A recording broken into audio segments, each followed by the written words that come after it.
Hello, welcome back.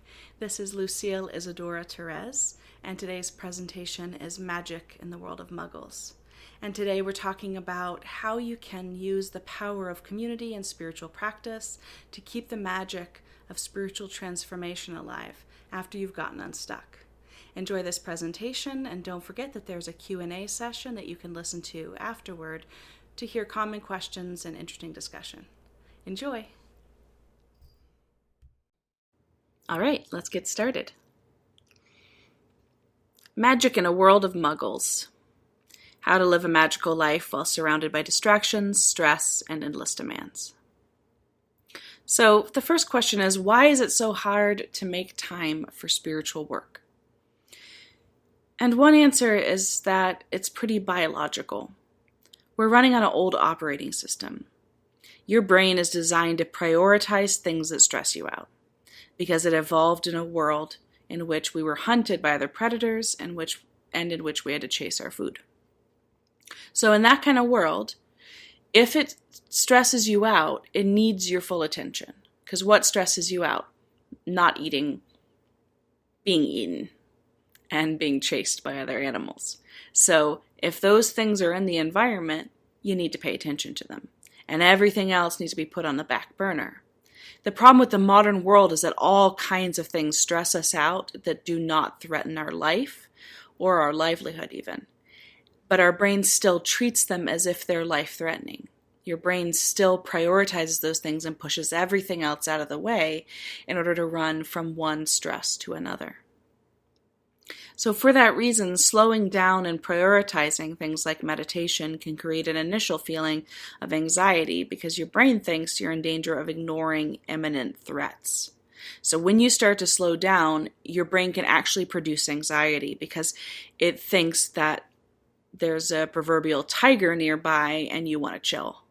And so it amps you up because it thinks those things that are stressing you in your life require constant attention or they'll kill you.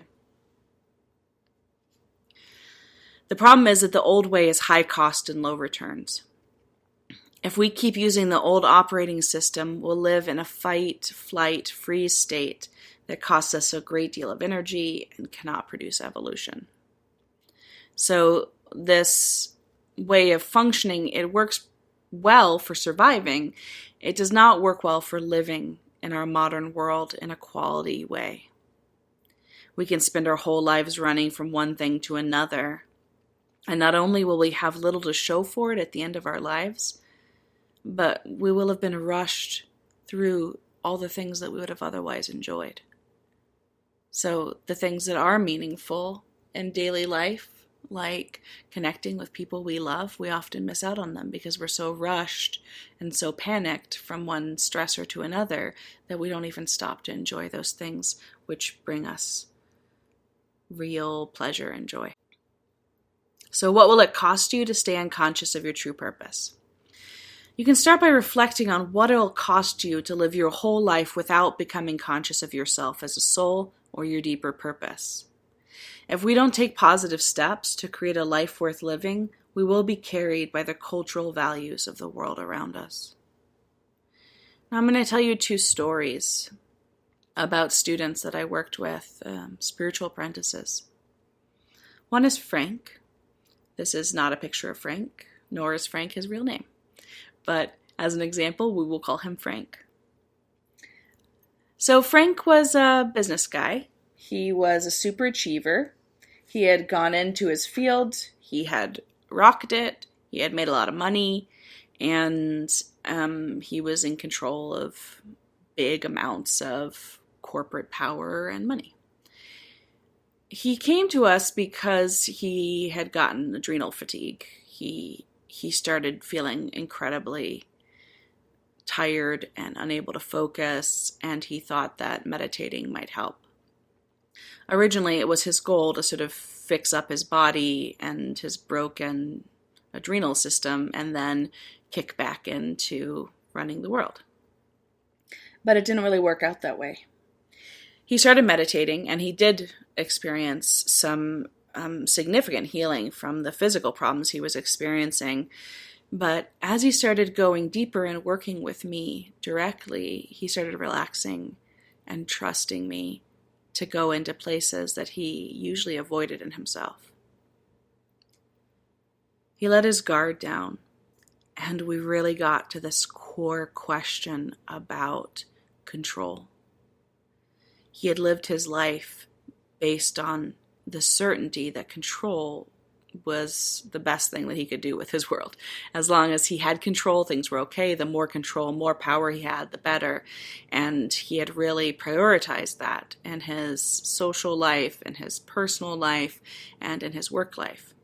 As you might imagine, it paid off well in his work life, not so much in his personal life. In his personal life, his wife was very unhappy. She had been intending to leave him for years and was kind of just getting around to making it happen. And he was disconnected from that, but on a deeper level, he was really worried about losing his 30-year marriage.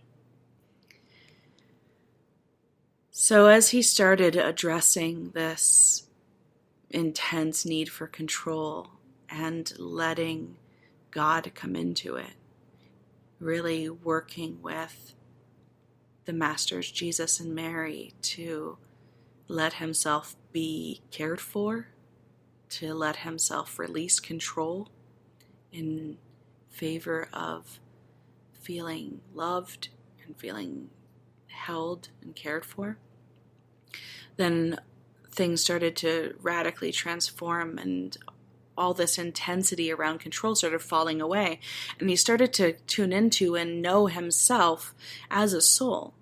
And as he did, he found that his real self was not that interested in control, that he valued release and freedom over control, and that there, at the center of his being, he was actually a deeply kind, quiet, and devotional person. He shifted things in his life, changed his job to require less attention and control and focus, and he went into some other field that let him kind of let those things down and function more simply. And he started bringing some of that peace and patience and kindness to his marriage, and really turned it around and brought back a gentleness and love, and really saved his marriage. And then he started devotional work and joined a lay ministry and doing a lot of prayer work and giving back to the world through a deep devotional practice. And so much happiness came into his life. I think the main thing that I noticed is how much joy he had in his heart. And all that joy, this freeness and laughing and humor and gentle lovingness was all stifled by his need for control. And as that fell away, he became a really funny and bright and radiant person. And the joyfulness just kept growing in him. That was Frank's authentic self. Ellen is another story I want to tell you. Ellen is kind of the opposite from where she started and then what she ended up transforming into as she found her true self. Ellen was an overgiver, anxious, self-deprecating, helper to everyone. She was super invested in all the places that she was a helper. She was taking care of her aged parents and her children and her siblings' children a chunk of the time. She was in a position where she never said no to anyone, and she was super well liked. Everyone loved her. Everyone knew you could count on Ellen, and they gave her lots to do to help. But she felt like she was losing it. She felt super anxious. She felt like she had no roots, and that all this caregiving was just draining her and draining her and draining her and leaving her feeling like she had nothing, that she was empty inside. And that was really scaring her. So she first came and started working with me because she wanted to strengthen a sense of faith. She had grown up in a Christian environment and had enjoyed things related to church, but she ran into things in standard church that she really couldn't get behind, and she had kind of fallen away, and she wanted something that was more mystical. So she came to one of our Sunday services and then started talking with me and meeting with me and became a spiritual apprentice. And her unfolding was the same and almost opposite from Frank's. She started looking deeply into the source of this drive to caregive and found that she felt no value in herself. She only felt value when she made other people happy. And so through the spiritual work, she got to know herself and feel herself as a soul and feel the tremendous power and authenticity and value that was intrinsic to her. And as she did this, she was able to set boundaries. She was able to make space in her life for the things that she most wanted to use her caregiving energy for. So she put limits on other things. She really pushed her siblings to help with the aged parents, and she was able to not be over-identified with her children so that she could really parent them in the way that she wanted to instead of feeling guilty all the time. And she ended up moving into such a state of poise and balance and grace, and ended up being a powerful teacher and leader in our communities. And when people would come and meet her years later and be taught by her, they would never believe that she had been so insecure and small and crushed, because she was so dynamic and self-possessed and lovely in her energy. So these are two examples of the difference between the values that come from outside and the values that come from knowing your soul. In Frank's case, the value was about external success, money, power, and control. And in Ellen's case, the external value was in pleasing other people and being seen as a good person, and in subverting all her own needs to take care of other people's needs. But both those things left them feeling unmoored, empty, and unsatisfied. So the values of the culture are like work to make enough money to get by, work more to get more, use your money to buy distraction, short-term pleasure in order to distract you from stress, create relationship and parenting ideals based on media representations, also career ideals. Spend a lot of time feeling badly about how you and your loved ones are failing to meet those ideals. Rush around, buy stuff, veg out, rinse and repeat. This is what the world will pull us into if we don't create something stronger from inside. So what's the alternative? Know what matters to you and prioritize it. How do you know what matters? In order to know what really matters, you have to step back and look at the big picture. At the end of your life, what will matter? In the context of multiple lifetimes of soul evolution, what will matter? To really answer this question, you'll have to start by learning to listen more deeply. It's a question that only you can answer, and it's probably the most important question of your life. It's not a question that your ego can answer. You have to go deeper. Through meditation, you can start to listen more deeply to yourself. You can listen deeply enough that all the chatter of your daily life fades, and you can hear the whisper of your soul. To become what you were made to be, where do you start? Start by getting support from a spiritual community and by learning some core spiritual tools. Both Frank and Ellen were really surprised by the power of spiritual community. So they started coming, Frank to a meditation class, Ellen to a Sunday service, and they thought that they, wanted a little bit of something. And it was really the community that first spoke to them more deeply, because they felt these really genuine, beautiful people, and they were drawn to that care and warmth that the community offered. Take a class.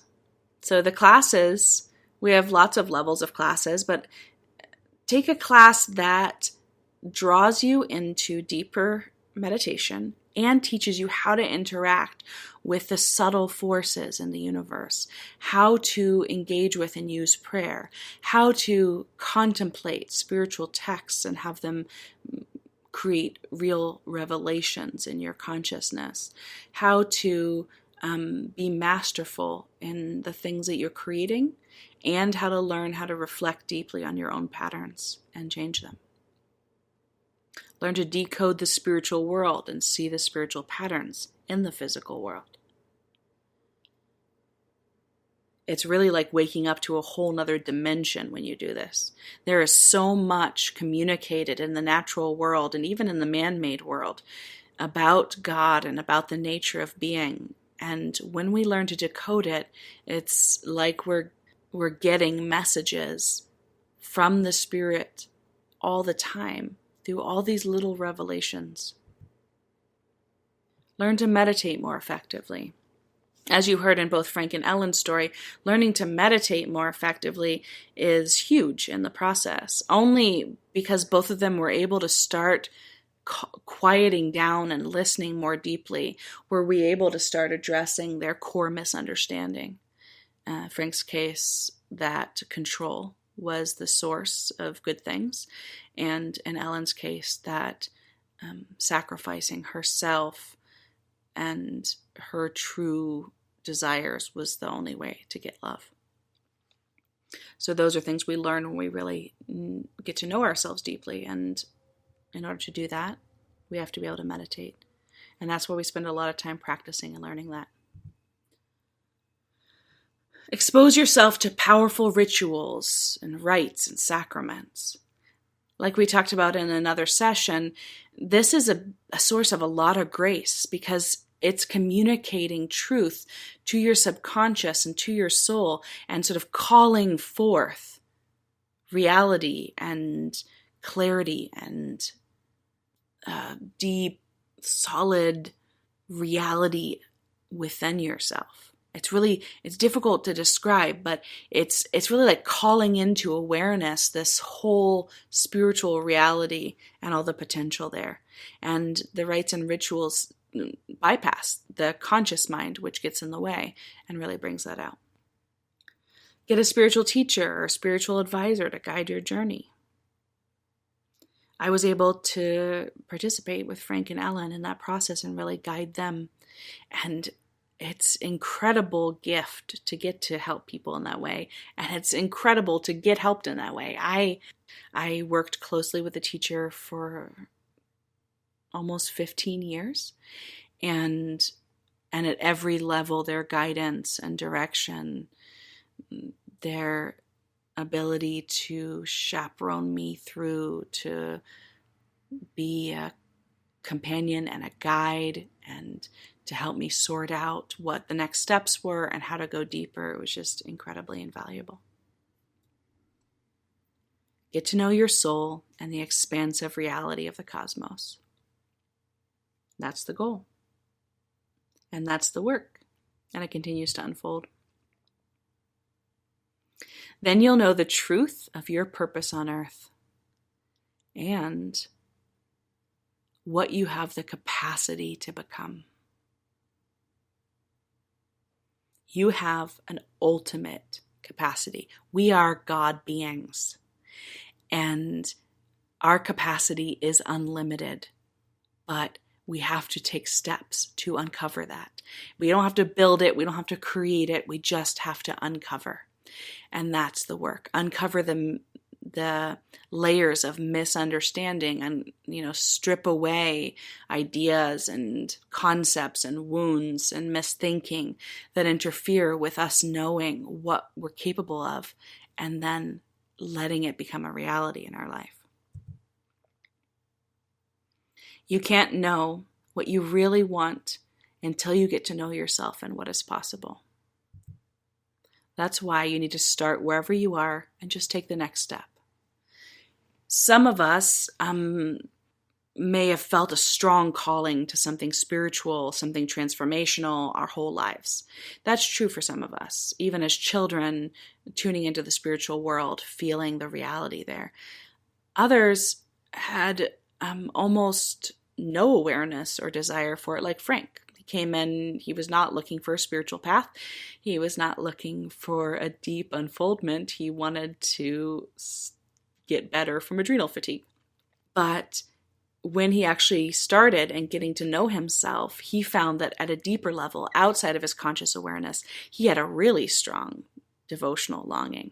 So sometimes we're aware of it, sometimes we're not, sometimes we have indications of what our soul is calling us to do in this life, and sometimes we're pretty deaf to it. So we just start where we are, get to know ourselves better, step in and discover. So in this work, on this path, through the Sophia Wisdom Centers and the Order of the Mystical Christ, we can offer you the first step or a lifelong journey. So this is a first step. An introduction class, the metaphysics class, is a first step. These are places where you can learn some meditation, where you can be introduced to some cosmic realities, and you can get some advice and direction. That's a first step, and maybe that's the only step that you take with us, and that's okay. Maybe it awakens something in you that then lets you tune into the spiritual path that you're most drawn to. That might not be this one. But I encourage you to take a step and start the discovery process, because until you start knowing yourself and getting in touch with those more deep motivations and longings, you won't know where you're drawn and you won't know how deeply you want to go. So in conclusion, I want to share a little bit of my joy and my people. Here in the left-hand corner is Reverend Christine, who you met in this series of sessions. And next to her is my teacher, Mother Claire Watts, who guided me and nurtured me and prepared me to be able to be the spiritual director of this order now. And then, as you can see, the other people that led sessions, Reverend Constance and Reverend Michael, these are my spiritual brothers and sisters. They are my family, and they are the pillars that hold this whole organization together, both spiritually and organizationally, along with an incredible team of ordained ministers and lay ministers. We have together come through all kinds of trials and tribulations and miracles and transformations, and I love them with my whole heart, and they with me are the foundation of the work that we do. And we have had the opportunity to love and support hundreds and hundreds of people over the last 10 and 15 years. And some of them have stayed with us long term, become part of our forever spiritual family, and some have come through and touched us and let us support and touch their hearts, and have moved to other work and other organizations. And I just wanted to share these pictures with you to share my heart a little bit of how much I love these people, how much I am incredibly grateful for this work, and to show you some of the smiling faces and the joy of community here. So no matter where you are on the path, your journey has just begun. I'm continuing to unfold. My fellow teachers are continuing to unfold. There is endless depth in the spiritual work. We have experienced incredible and really indescribable levels of spiritual unfoldment of the reality of the cosmos, of the Christ Sophia and relationship with the divine. There are stories we could tell for 100 years about the incredible things that have happened, both in our own transformation, in our revelation and realization of the reality of the cosmos, and the things that we've witnessed in our apprentices. But there's always more. And I think that is incredible, and it's one of the most exciting things to me about the spiritual path. So whether your journey continues with us or heads off in another direction, we pray many blessings upon you, and we trust that your soul will guide you at every turn. Much love and blessings to each of you as you continue to follow the direction of your soul and unfold in this life.